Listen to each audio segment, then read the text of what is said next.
What is up, family, familia? I've thought for a while about making a video sharing the story of my life, and I figured why not just hit record and go ahead and do it here. And this is probably going to be a pretty concise version. I'm going to see if I could just lay it down in a few minutes here, a version of the story of my life, and maybe later I can record a longer one. But essentially, I was born in Spencer, Iowa. And maybe to back up, my current model of reality is essentially that all of reality is an infinite field of pure God nature, you could say, an infinite field of loving intelligence and omnipotence that spontaneously emanates forth in the form of the mythopoetic architecture of creation. Infinite dimensional creation, which has numberless realms, numberless beings, numberless possibilities.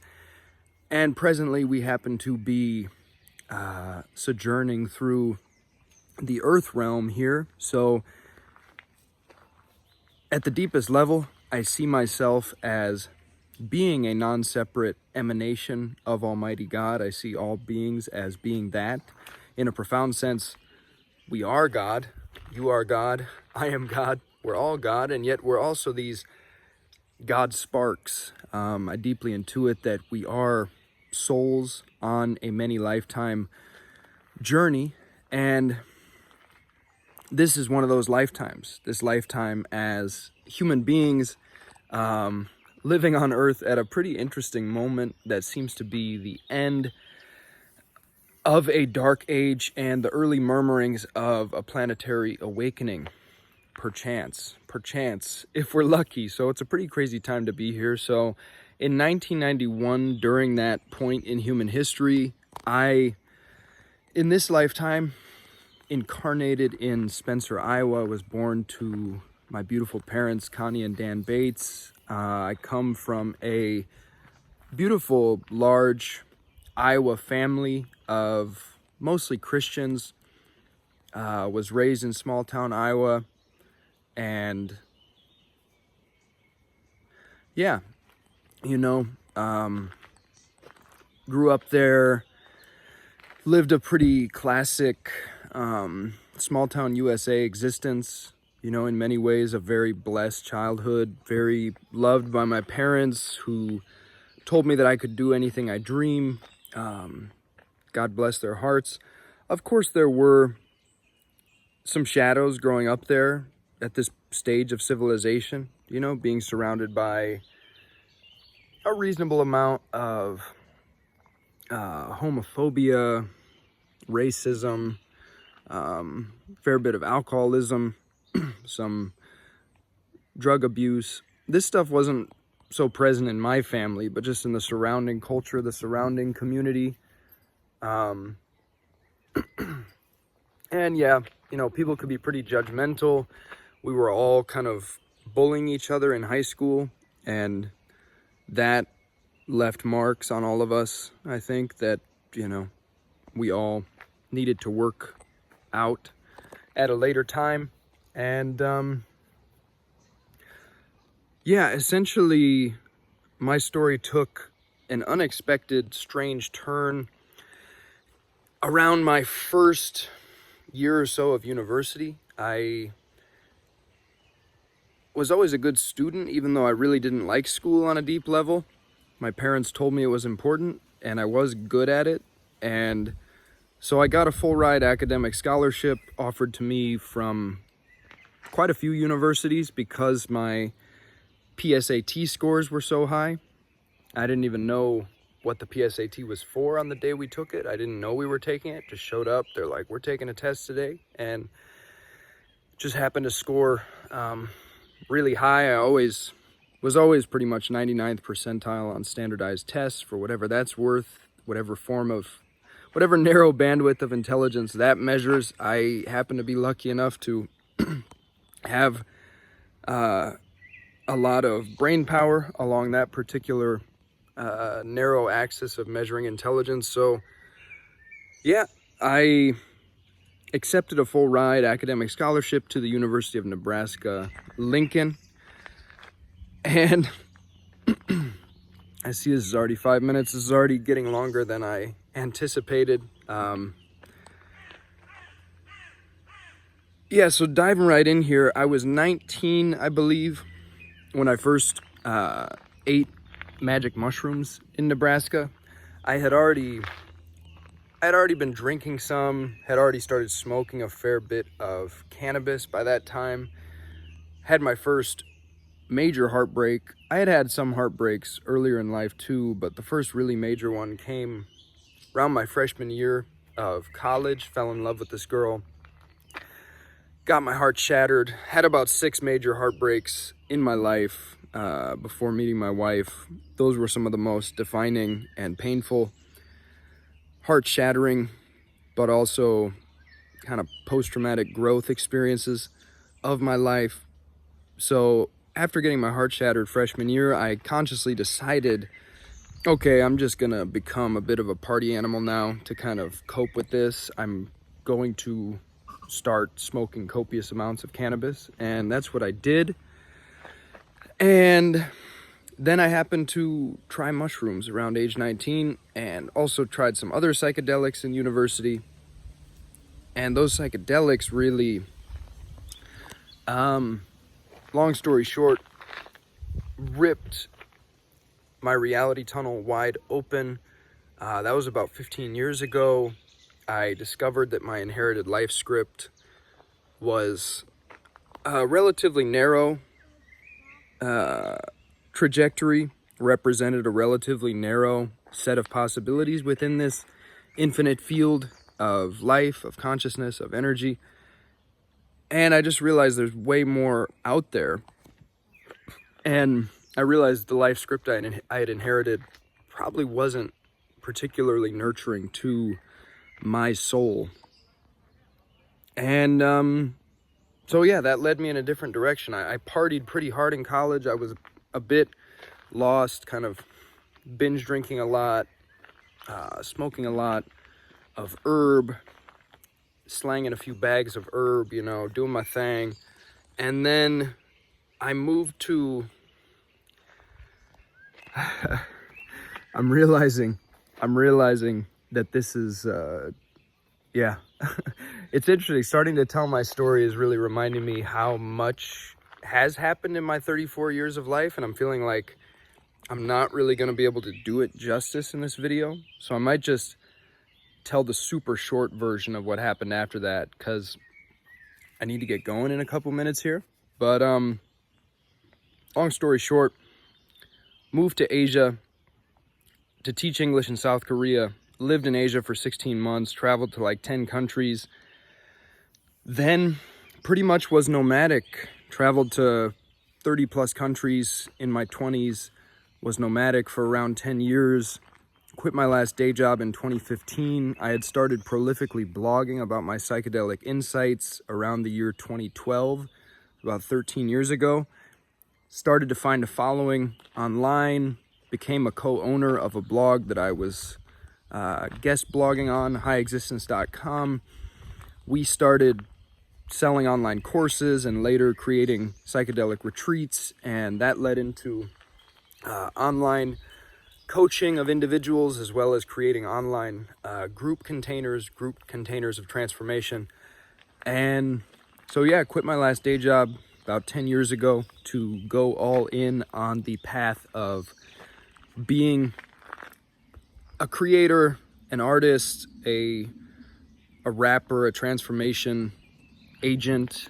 And yeah, usually people find my stuff through my writing or my music or my videos, and enjoy what I do. And some segment of them decide to work with me more deeply, come to retreats I create, or join men's circles I create, or other types of online containers, or work with me one-to-one.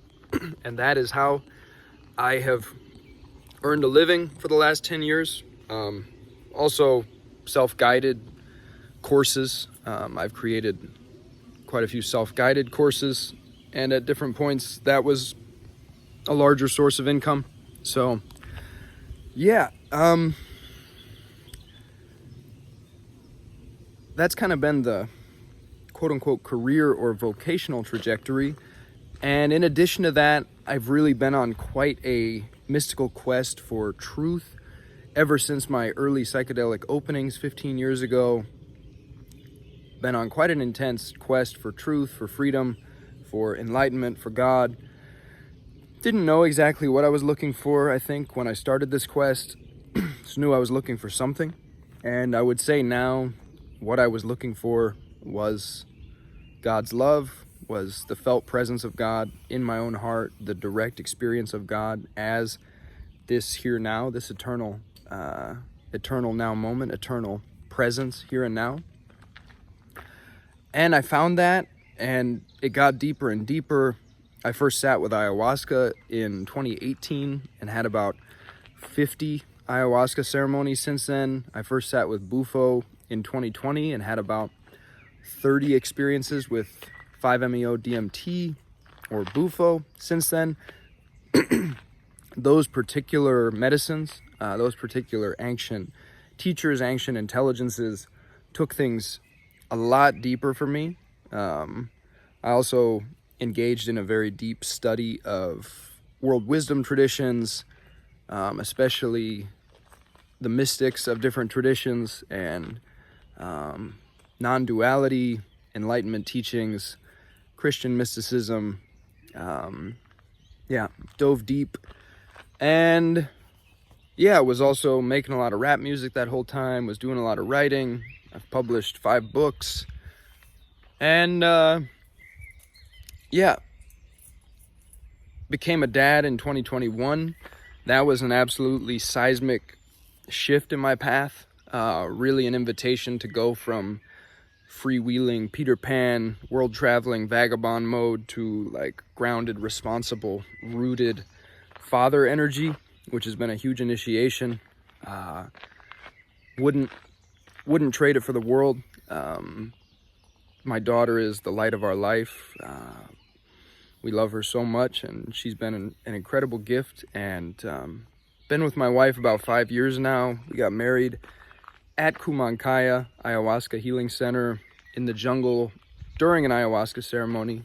We got engaged in an ayahuasca ceremony and married there. Got married in 2023. So the path of marriage is another beautiful and deep initiation for me. And so these days I find myself living in Germany. My wife is German. We actually met because she interviewed me for a podcast. Didn't want to stop talking. This was the early days of COVID. There were only about 3 countries in the world we could meet up in because of global lockdowns. Mexico was one of them. So we found ourselves traveling around Mexico for months in 2020. And that led us to Kumankaya, the Ayahuasca Healing Center, where we got engaged. I didn't know I was going to ask her to marry me, but after ceremony one night, just cuddling, it just felt right. Popped the question. She said yes right away. And that really unfolded into this most recent chapter of my life. Living in Germany, being a dad, living with my wife and our daughter, and living near my wife's family. And luckily living right on the edge of this forest, which is like my second home out here. I love this forest, spend a lot of time out here. And the journey continues, Basically, the God realization journey continues to deepen, continue to invite the light and love of God into my body, into my being, and experience deeper and deeper levels of personal and collective healing through my body and awakening to the full profundity of the ever unfurling revelation of God's nature, which just keeps on going and going, just keeps opening into more of itself, it seems. And the human journey very much continues as well. I'm a full spectrum being. I see us all as infinite beings containing infinite threads, including the full spectrum of humanity. And I definitely experience the full spectrum human experience the full spectrum of emotion. I've gotten a lot better over the years at how I hold space for emotions and how I allow myself to feel the full spectrum of emotions. with a lot less shame and resistance than there used to be. But yeah, I'm out here. I'm a human being. I feel what humans are feeling, and yeah, my orientation toward life at this point is pretty much my North Star is God's love.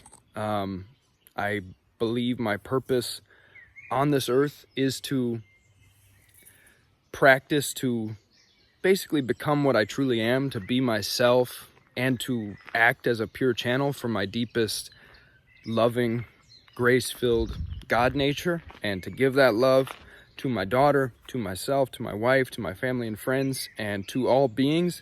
If I'm lucky, I am practicing to be able to give that love in every direction to all beings, because I, through experience, have come to deeply sense and intuit that nothing less than that, nothing less than omnidirectional divine love will allow us to break the generational curses of cyclical violence and abuse on this planet as our species continues to attempt to evolve beyond the dark age that we've been experiencing for a long time. And even in the midst of a dark age of great ignorance, there's still unimaginable, unfathomable beauty, riches all around us. I really see life as being an incredibly precious, unpriceable treasure worth infinity dollars. Every moment of your life is worth infinity dollars, infinity Bitcoin, as far as I see. And that's been another dimension of the opening to God realization, is just this opening to a sense of infinite abundance and infinite gratitude for the bounty, the provision, the plenitude of God. And yeah, I think that about does it for now. Thank you for listening. If you have any questions, feel welcome to shoot them at me. Hit me up. I'm available. I'm happy to connect with like-hearted beings, happy to contemplate possibilities of co-creation. I've got some pretty cool stuff in the works, and cool stuff that I've been doing ongoingly for years now, like leading men's circles, creating retreats. So yeah, if you vibe with what I'm up to, stick around, connect, and look forward to all future intertwinings of our paths. See you around the next bend in the river, my friend. Peace and love. God bless you. Take care. Amen.